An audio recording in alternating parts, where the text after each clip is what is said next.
Thank you so much for watching. Thank you. Have you subscribed? Yes, you. Have you subscribed? You. Yeah, before you go, click. It's free. Click. Just that's it. Have you subscribed? You're laughing. Have you subscribed? Have you subscribed? Thank you. Thank you. Thank you. Hey, madam, thank you so much. I can see you. I can see you. We have to get to 100,000 subscribers. This by the end of the year. How are we going to do that if you don't subscribe? Yes, you. Yes, you're about to click off. Why? Have you subscribed? It's free. If you don't, ask your son, ask your daughter how to. Just one click. Thank you. Thank you. I see you. Aha. Thank you very much. Thank you very much. I'll see you tomorrow.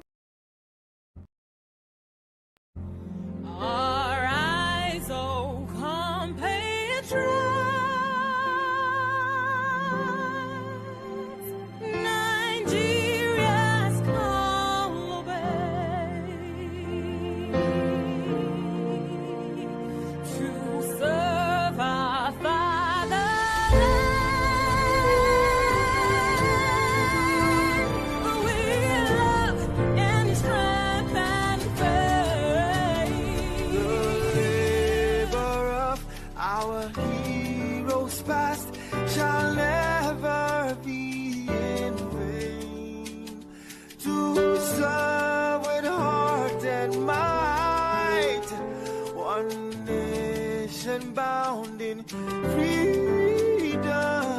peace and unity. Hey, that's so. Oh yeah.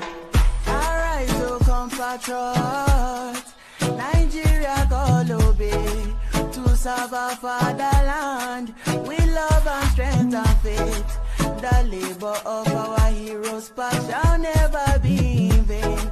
To serve without our might, one nation bound in freedom, in freedom, in freedom, peace and unity. Arise, my people, arise, my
So good morning, good afternoon, good evening, depending on your geographical location. Thank you for joining me this lovely and beautiful Monday, uh, 13th of January 2025. For those of you that have not wished Happy New Year this year, I wish you all a very Happy New Year and hope this year will be good for us in every facet of life. So again, thank you for joining this broadcast. Unfortunately, the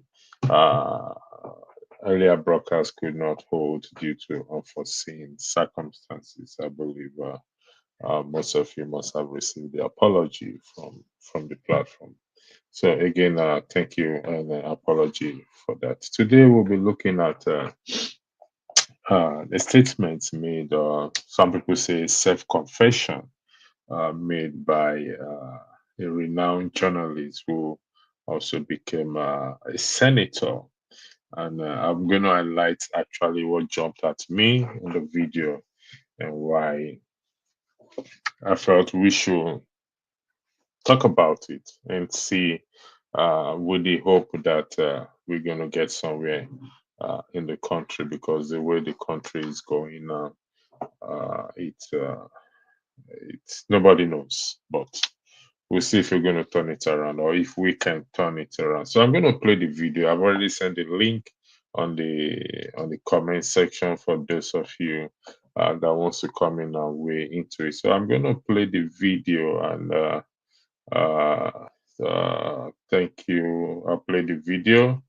Mr. Tony, thank you for joining this evening broadcast. And I don't think we've seen this here, so I don't need to wish Happy New Year again. So we've already seen this here. Your background seems to be a little bit somehow dark. If you're hearing me, Mr. Tony, your background seems dark, so we can't see your face even though we know you. So I'm gonna play a video for us to listen to, and then we'll now weigh in on this video later on. So it's about Mr. Babafemi Ojudu, a journalist and now a senator on Ekiti State. So here is a video. Thank you. Fight. A good fight. This is Adventures of a Guerrilla Journalist. Yes, a good fight is the main one. But I have stories that I'm going to write about my experience in government. I'm going to write about the kind of crazy things I've done in Ekiti. I've removed the governor in Ekiti, I impeached Fayose. I plotted and scripted the impeachment of Fayose. You did? Yes, I did. You did? I did. In connivance with Obasanjo? Obasanjo, I used Obasanjo. You did? Yes, and when Obasanjo realized, he fought against me. He fought back. How? Just give me some. Obasanjo said, I had an agreement I signed that, if Fayose has been doing this and doing that, if you are going to impeach him, make sure you don't impeach the deputy. I agreed and I signed. I took all the lawmakers to Lagos. I kept them in hotels. I was feeding them. I was taking them around. At least about. Then you were not a senator. No, I wasn't. I was a journalist. How were you able to do that? Who funded it? I had money. You had money? I had money. My friend gave me money. My friends gave me money. You took all the members of House of Assembly? I took them and I paid them money to follow me. They were members of PDP. Yes, interestingly. Fayose was PDP. You were not happy with him. I saw that lacuna. I saw that weak link, and I exploited it. I took them out of here. So? Took them to Lagos. Obasanjo, somehow I used people around him to convince him that there was need to do that. We did it. And got him out of the place. But Obasanjo was angry and then gave soldiers to the deputy governor to return to Ekiti and proclaim herself as deputy governor. So when she got there, I got people to resist her too. So he had no authority to declare an emergency. You did that? Yes. You're going to give us details in my next book. And Fayose? About Fayose. And Fayose sued me. I wrote a lot of things on Fayose. You will see those in the book. He sued me for libel. So 1.something billion. Famila Falana was my lawyer. We went to court. I presented my facts. By the time we finished, the Judge Sidamola except Fayose, from all that has been put before us, you have no honor and you have no integrity. And anybody can now, from this time on, write anything on you, abuse you, insult you, and defame you. You have no honor. Judgment. Fayose appealed and went to appeal court in Ilorin. We followed him there with Falan as my lawyer too. Appeal court affirmed that judgment that Fayose has no honor with all the things this guy has put down, evidences. So does Fayose have honor now? He doesn't. Where will he get it? So he's a man of dishonor. But he became governor again. Yeah, because people are hungry. The Boko Sebe, vote and cook a pot of soup. 5,000. Everybody will vote in an environment of poverty. Yeah, so I just look at it. So you don't have any. And I'll be the only one who have defeated him in an election. Fayose. He stood against me for Senate. And we went to the battle, and he had 20,000 votes. I had 60,000. It's also a story, interesting story, how I got him defeated. He had the money to spend. I didn't have money to spend. And the radio station in Ekiti organized a debate between me and him, which was actually an unfair competition because they know that way. So I got there, I went in my agbada. He came in a t-shirt and jeans. And as soon as he entered, I saw that an inscription on that T-shirt. Politics is serious business. And I saw that there was, politics was wrongly spelled. Ah, yes. You know me do. So I quickly called my photographer. Please go and snap his chest. Snapped it. So went on, accused him of murders and all kinds of things. And he insulted me, called me a roadside journalist and all that. I was just waiting. So after we had thrown all kinds of barbs at each other, the moderator said, well, we have come to the end of the debate, but I'm going to give you 2 minutes. So who's going to start? I said, no, my governor must start now. It's my governor. I have to respect him. Okay, so he thought I was actually being civil. But I needed to talk loud so that he will have no reply. So after he finished, now I turned and said, I said, today is my saddest day. I do not know what I will tell my 13-year-old daughter when I get back home. That the man who was my governor, the man who wanted to go and represent Ekiti in the Senate, do not know how to spell politics.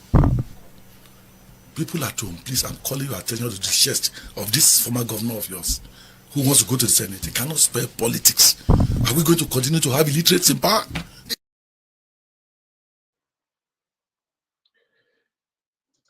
Are we going to continue to have illiterates in power? Now, this is the statement that jumped at me, and this is a quote unquote self-confessed individual who said he has removed a governor single-handedly with the help of Obasanjo, or using Obasanjo to remove a governor. Is it not like the pot kept calling the kettle black by making this statement? Are we going to continue to have illiterates in power? He is educated. He's a journalist. Later on became a senator. I mean, from listening to him, it's English, and it's far better than mine. He's probably has a master's and PhD in journalism or in any other different subject. Asking the question, are we going to continue to have illiterates in power? And this question actually begs another question. Who are the people that makes it possible for illiterate to be what? To be in power? Just for the record, the phrase illiterate is not an insult to anyone. So please don't be offended if it's a description of someone who is less educated or who does not have the ability to read and write. And a clear example is what we see in Edo State, recent governor of Edo State, in Edo State. So this is what we mean if somebody is known as what? As illiterate. So just to put a little bit of context into it. Of 6 billion, 605 billion, 76 million, 76, let me take it again, 506 billion, 605 billion, sorry, 776 billion, sorry, it's confusing me. As you can see, that is the definition of someone who is an illiterate. It's confusing me.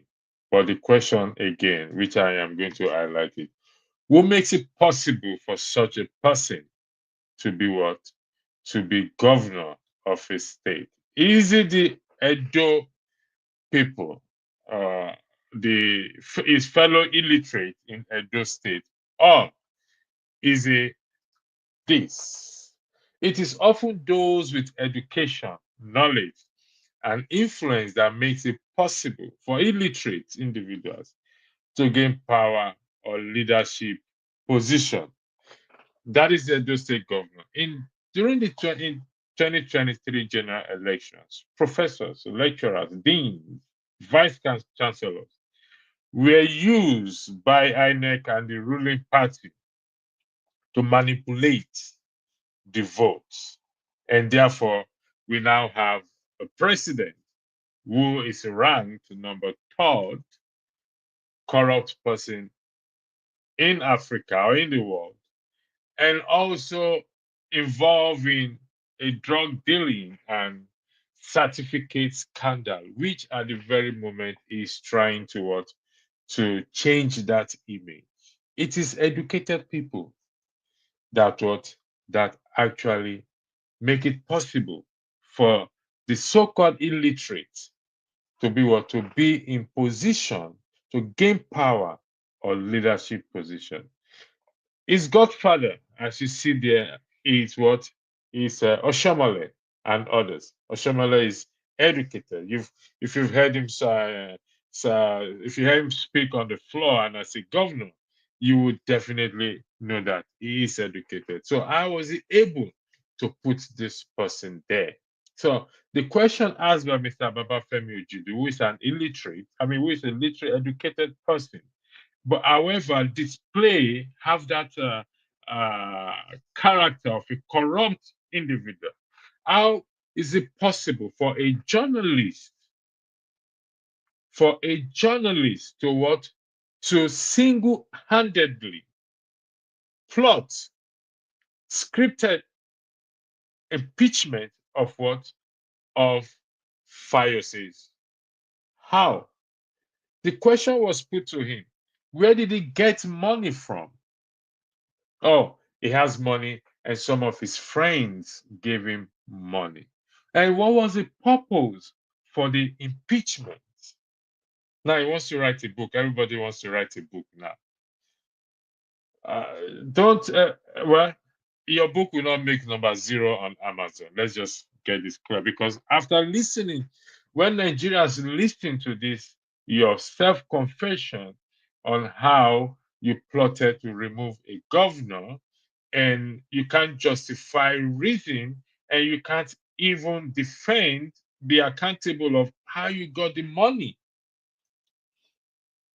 I hope KJ will join me. He's a journalist, and I believe he knows him. He will be able to give us an idea what his salary was then. This Babafemi Ojudu, to be able to house lawmakers in Lagos to then impeach a what? Fayose, which is a very sad thing at this very moment. And this is a problem we face in what? In the country Nigeria today. And when most of us will hear this, particularly those in power right now, rather than calling this man and asking him, just the same way the sitting president said, if not for him, Buhari will not be president today. That is a statement that requires these individuals to be calling and ask, could you explain what you meant? What do you mean by you single-handedly scripted impeachment of what? Of Fayose? And now he's asking the question, how long are we going to continue to have illiterates in power? How long are we going to have the educated ones enabling the illiterate, the educated ones and the elites, so to say, put those that they consider illiterate in power when they themselves cannot vouch of, or you can't vouch of their honesty, their integrity, and accountability? We can't vouch for them. Illiterate will not be in power today or be in position of authority if the educated ones do not allow it. So will it be right for us to say that our Nigerians educated and elite actually educated fools? It's a question, please. I'm not making a statement, neither am I insulting anyone. I need to edit that to reflect the correct. So sorry about this. Educated fools. That is the question before us, because they are the one that made it possible for what? For the illiterate to what? To gain power or leadership position. And for one reason and one reason alone, so that they can manipulate them. Now, if you've been there before and you've manipulated before, or you have been manipulated, you will understand what I am saying. For example, the governor of Edo State now will be manipulated by everyone, including what's this guy's name? This Agbero guy in Lagos, Oluomo. MC Olomo, I heard is one that makes appointment in Edo State. Shame on the Edolites, those who are from Edo State. I am sorry, please don't take it personal. Don't be like me that takes it personal, please. We are all learning not to take things personal. But it is a big shame on those from Edo State that MC Oluoma could come to your state and start making appointments when you have a governor who cannot read or write. And yet, it is you guys that are educated that put him there. Because the illiterate cannot manipulate elections. It's only the educated, those with influence that have knowledge, okay, and influence and understanding are the one possible. Those that have the education are the one possible to what? To make the illiterate individuals to gain power or leadership position. And that is where we are today in that country called Nigeria. Which way we go for? These are people coming out to confess. The recent saga we have is between Dele Farotimi and Afebe Badola, and a son, an educated person, enabling illiterates to what? To rule over us. I hope I will not be sued for defamation for what I just said now, but it's okay. I'm going to represent myself. Definitely, they ain't going to put me in jail. I'm not as influential as Dele Farotimi. I'm just a young man at my young age, sitting behind the microphone or the screen, just what hearing my own opinion. So, what do you think, audience or viewers, as to why such a man, a journalist, will come out to make such self-confession? That is good, and it was gloating over it. It's like an accolade, pride. I have achieved something. That is all I personally could hear from his voice. Who makes it possible for illiterate to be in power, to gain power or leadership position? This is a question before us today, both audience and viewers, and those who will come in, as long as if I'm still here, coming to join this discussion as to who makes it possible for illiterate to be to be in power. Did they just get there by chance? Or someone helped them to get there? Someone with the knowledge of the system, someone who knows how to manipulate the system? Or is it just the citizens, the educated citizens who sat down, fold their hands, and say, no, we're not concerned where this country goes. If it's country like should go to hell, and why we're saying the countries should go to hell, the illiterate are taking or have taken over? Or is it those of us in the diaspora, for us living in Nigeria, for the illiterate to rule over us? Please, if you want to join, you have to turn on your camera. There's somebody in the backstage. For me to bring you in, please kindly turn on your camera. So, who makes it possible for illiterates to be what? To be in power? That was his statement at the end of that video after he has confessed as a journalist.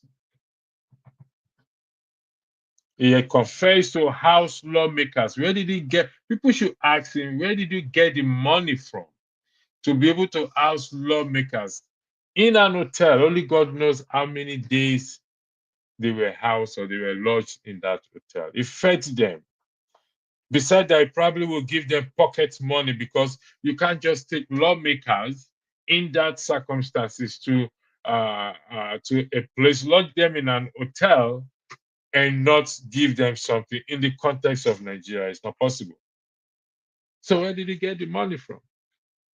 Why should he be believed or be even trusted for us to put this individual in a position of authority, given to what he has confessed? And he also made reference to the environment of poverty we live in. People can take 5,000 naira this, but that is exactly what you did, sir. You must have bribed the lawmakers. You must have assured them of something, whether they were displeased or not. In the Nigerian context, they will not just move with you without you assuring them of something. Something has to give way forward for something. We'll take a short break and I will be back again. Thank you.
fight.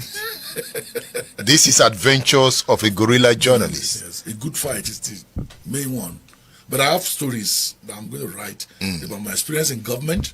I'm going to write about the kind of crazy things I've done in Ekiti. I've removed the governor in Ekiti, you know. I impeached Fayose. I plotted and scripted the impeachment of Fayose. You did? Yes, I did. You did? I did. In connivance with Obasanjo? Obasanjo, I used Obasanjo. You did? Yes, and when Obasanjo realized, he fought against me. He fought back. How? Just give me some. Obasanjo said, I had an agreement I signed that, if Fayose has doing this and doing that, if you are going to impeach him, make sure you don't impeach the deputy. I agreed and I signed.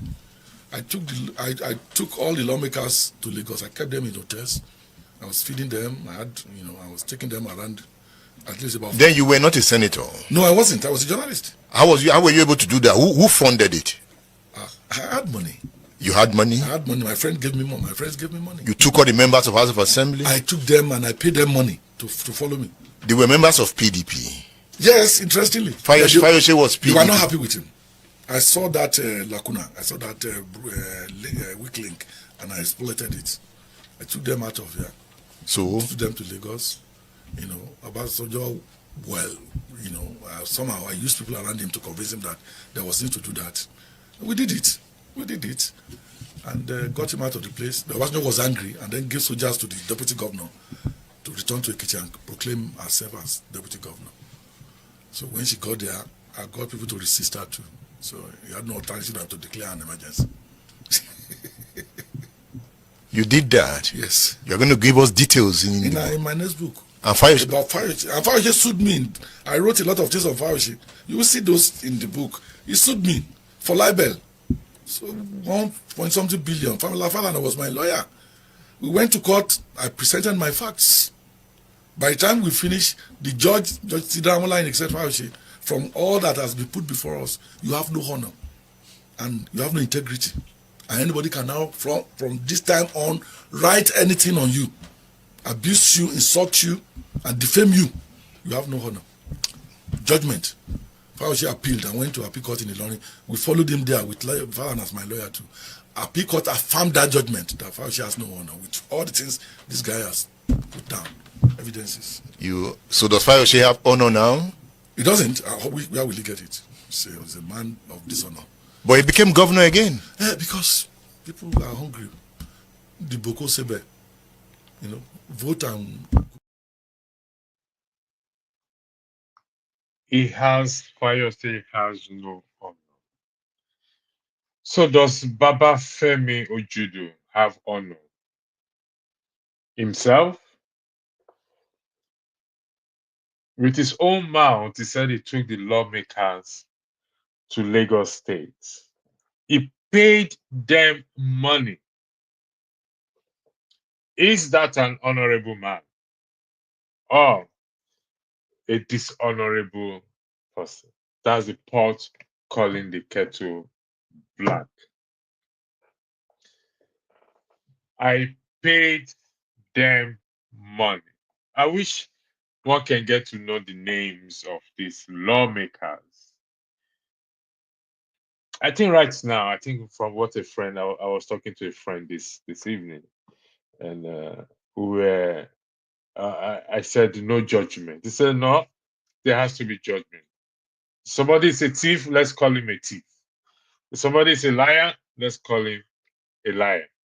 And honestly, I reluctantly agree with what this my friend said.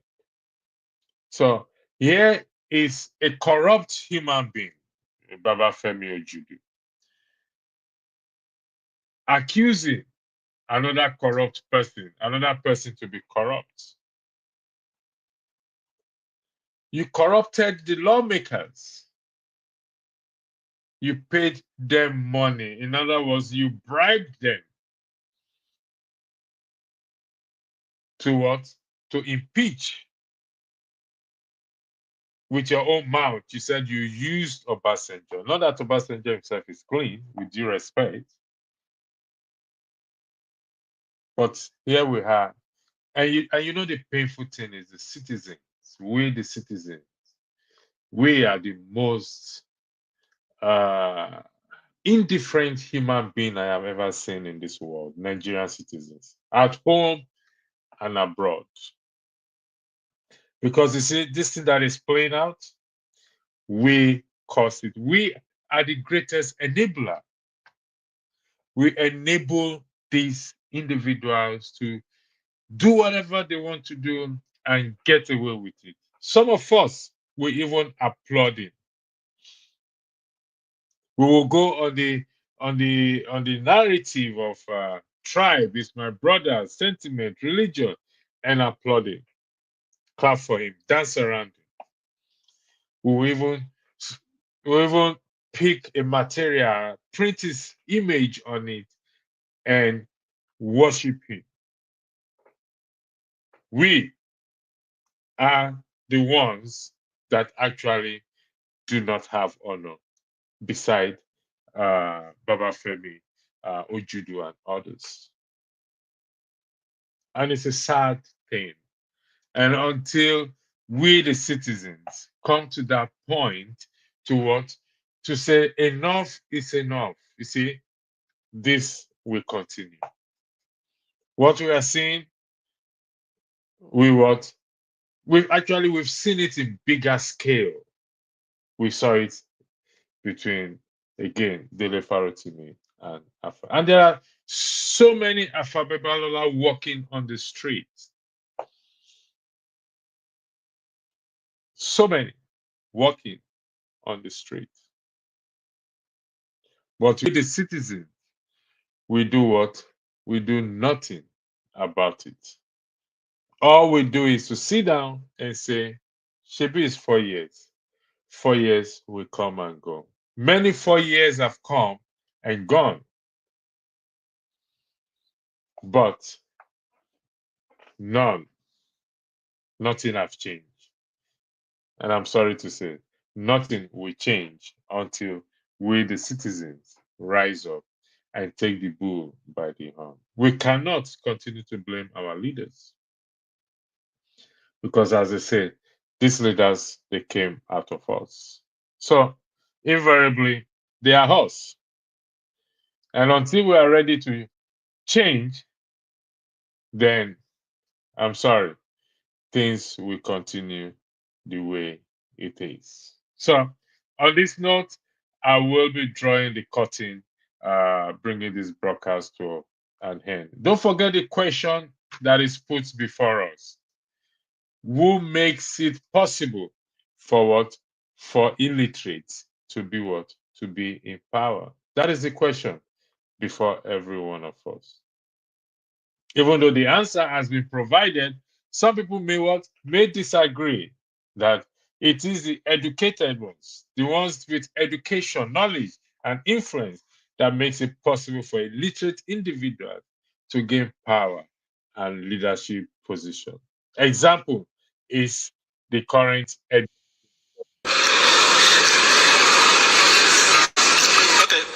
Since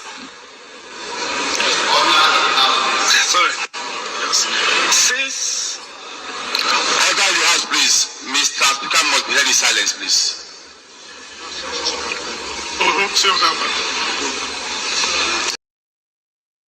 So you can see I am confused. Thank you very much. And until I come your way again, you have a lovely Monday. Arise, O compatriots, Nigeria's call obey, to serve our fatherland.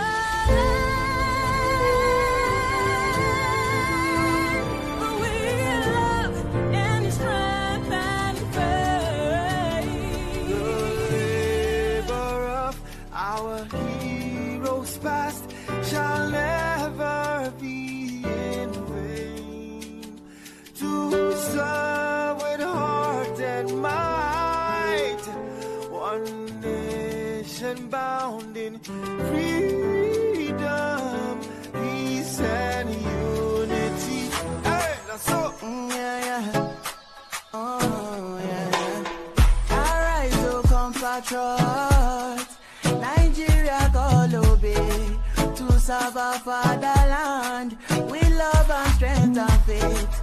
The labor of our heroes past shall never be in vain. To serve with heart and might, one nation bound in freedom.